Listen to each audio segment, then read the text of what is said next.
Assalamualaikum warahmatullahi wabarakatuh.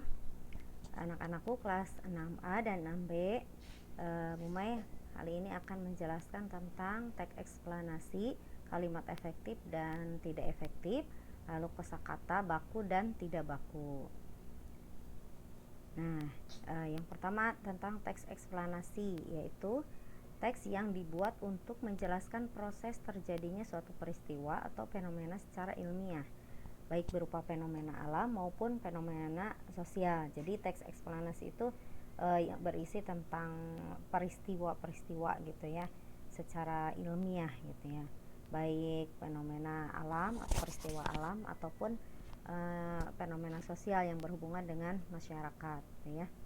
Nah, itu ada ciri-ciri dari teks eksplanasi itu. Yang pertama, memuat informasi berdasarkan fakta atau faktual. Jadi informasi secara nyata gitu ya. Kemudian di dalam teks eksplanasi itu ada strukturnya, terdiri dari yang pertama adalah pernyataan umum. Pernyataan umum ini merupakan gambaran awal tentang sesuatu yang disampaikan dengan pernyataan yang bersifat umum gitu ya. Jadi itu biasanya ada di paragraf pertama. Jadi menjelaskan tentang secara umumnya gitu ya, yang akan tentang fenomena tersebut. Kemudian yang kedua itu deretan penjelasan atau eksplanasi. Ini merupakan inti penjelasan yang disampaikan. Ini biasanya ada di paragraf berikutnya gitu ya. Bisa penjelasannya itu beberapa paragraf. Kemudian yang ketiganya interpretasi, yang berisi pandangan atau simpulan penulis yang bersifat operasional. Jadi itu biasanya ada di paragraf terakhir ya, tentang pandangan yang harus dari kesimpulan dan pandangan-pandangan dari penulisnya. Kemudian nih, contoh teks eksplanasi. Nah, ada di buku paket itu yang berjudul Transmisi dan Distribusi Listrik, itu halaman 23 sampai 24. Nah, untuk paragraf satunya itu merupakan pernyataan umum. Paragraf 2 dan 3-nya merupakan deretan penjelas, dan paragraf keempatnya merupakan kesimpulan dan pesan penulis atau interpretasi. Kemudian yang berikutnya ada teks Thomas Alva Edison, itu penemu bola lampu pijar, ada di halaman 28 sampai 31. Paragraf satunya itu merupakan pernyataan umum, jadi menjelaskan secara globalnya. Kemudian di paragraf 2, 3, 4, dan 5 itu merupakan deretan penjelas, jadi yang menjelaskan tentang Thomas Alva Edison gitu ya, bagaimana prosesnya Thomas Alva Edison itu sehingga menjadi seorang yang terkenal gitu ya. Kemudian di paragraf terakhirnya itu merupakan kesimpulan dan pesan penulis gitu. Nah, kemudian di halaman 57 sampai 58 itu ada kalimat efektif dan tidak efektif ya. Kalimat efektif adalah kalimat yang disusun berdasarkan kaidah-kaidah yang berlaku. Kalimat tidak efektif adalah kalimat yang tidak hemat. Nah, ketidakhematan ini bisa dibedakan dalam beberapa hal. Nah, satu, penggunaan kata-kata yang maknanya sama. Jadi ada kata-kata yang sama gitu di dalam satu kalimat itu ada dua gitu ya, sehingga kan tidak efektif. Kemudian yang kedua, penggunaan kata bentukan beserta maknanya. Yang ketiganya, penggunaan dua konjungsi yang semakna. Yang keempatnya, penggunaan subjek yang berlebihan. Nah, perhatikan nih contoh berikut agar kalian lebih memahami. Ini yang kesatu, penggunaan kata-kata yang maknanya sama. Contoh di dalam kalimat, tas ini merupakan adalah tas kesukaan Tino. Nah, ini kata merupakan dan adalah itu satu kata-kata yang sama maknanya gitu ya. Dua kata tapi maknanya sama. Jadi kalian bisa menghilangkan salah satunya.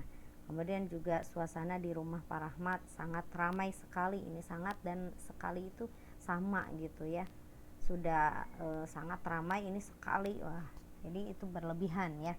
Jadi kalimat di atas seharusnya diubah menjadi kalimat berikut nih. Yang tas ini merupakan adalah tas kesukaan Tino, itu menjadi tas ini merupakan tas kesukaan Tino. Jadi dihilangkan adalahnya.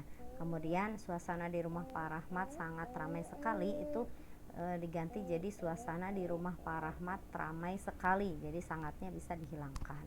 Kemudian yang kedua, penggunaan kata bentukan beserta maknanya. Nah, contohnya pertemuan dihadiri para pejabat-pejabat. Kemudian kita harus saling tolong menolong dalam kesulitan. Nah, kalimat di atas harusnya diubah menjadi kalimat berikut nih. Yang pertama itu pertemuan itu dihadiri para pejabat. Jadi pejabatnya yang satu lagi itu dihilangkan. Kemudian kita harus saling menolong dalam kesulitan gitu. Jadi tidak double-double ya. Jadi yang tolongnya dihilangkan. Nah, ini yang ketiganya penggunaan dua konjungsi yang semakna. Contoh nih, meskipun sakit, namun Dito tetap pergi ke sekolah. Nah, ini meskipun dan namun itu kan sama ya, double-double gitu ya. Jadi bisa dihilangkan. Kemudian setelah memasak, kemudian ibu mencuci baju. Jadi bisa diubah nih kalimat yang di atas itu. Yang pertama jadi meskipun sakit, Dito tetap pergi ke sekolah. Jadi namunnya dihilangkan. Kemudian ibu memasak, kemudian mencuci baju. Nah, yang setelahnya itu dihilangkan. Jadi supaya lebih efektif. Kemudian yang keempat, penggunaan subjek yang berlebihan. Nah, contohnya, Mita ingin menulis cerpen setelah Mita membaca cerita Tommy. Saya berdoa sebelum saya makan. Nah, kalimat itu bisa diubah karena ini Mita, ada dua ya, ini subjeknya kan Mita di sebelah di awal dan di tengah, itu bisa dihilangkan salah satu. Jadi Mita ingin menulis cerpen setelah membaca cerita Tommy. Nah, kemudian yang keduanya juga tidak double-double ya sayanya, jadi hanya satu saja, jadinya saya berdoa sebelum makan. Nah, kemudian kita lanjut ini tentang contoh kalimat efektif dan kalimat tidak efektif di dalam suatu paragraf. Ini ada di halaman 75 sampai 76. Ada paragrafnya, ini tentang televisi gitu ya. Nah, itu di dalam paragraf itu ditemukan kalimat yang tidak efektif. Yang pertama, televisi adalah merupakan salah satu kebutuhan penting bagi umat manusia sekarang ini. Nah, yang menjadi tidak efektifnya itu adalah dan merupakan. Ini adalah dan merupakan kan sama ya. Jadi bisa diubah menjadi televisi merupakan salah satu kebutuhan penting bagi umat manusia sekarang ini. Jadi hilangkan satu ya. Kemudian ini, karena kesehatannya yang buruk, maka dia tidak dapat ikut dalam Perang Dunia I. Nah, ini yang bisa dihapus itu yang ini nih. Karena ini biasanya kalau ada maka itu awalnya kan jika ya. Nah, ini karena double-double dengan karena ya. Jadi karena kesehatannya yang buruk, makanya dihilangkan. Jadi dia tidak dapat ikut dalam Perang Dunia I ya. Nah, kemudian ini di halaman 97 sampai 98 itu tentang menemukan kosakata baku. Nah, kosakata baku itu adalah kosakata yang sesuai dengan pedoman umum ejaan bahasa Indonesia. Kalau kosakata yang tidak baku ya tentu saja yang tidak sesuai ya dengan pedoman umum ejaan bahasa Indonesia. Nah, contoh nih ada kosakata yang tidak baku, nampak. Nah, kosakata bakunya itu tampak, artinya itu kelihatan. Kemudian kosakata tidak bakunya zaman, pakai J ya. Kosakata yang bakunya itu yang betulnya adalah zaman, ini pakai Z ya, artinya era atau masa. Kemudian kosakata tidak baku itu resikonya, biasa ya kita suka menyebut resiko sehari-hari. Nah, padahal kalau kita menulisnya itu adalah risiko ya, artinya itu akibat. Kemudian ekstrim, wah ekstrim banget ya, kan suka gitu ya. Nah, itu kalau menulisnya itu ekstrem ya. Nah, itu artinya terlalu.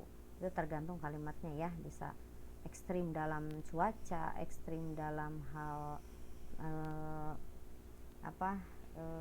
bisa dalam hal yang lainnya ya. Jadi tergantung kalimatnya.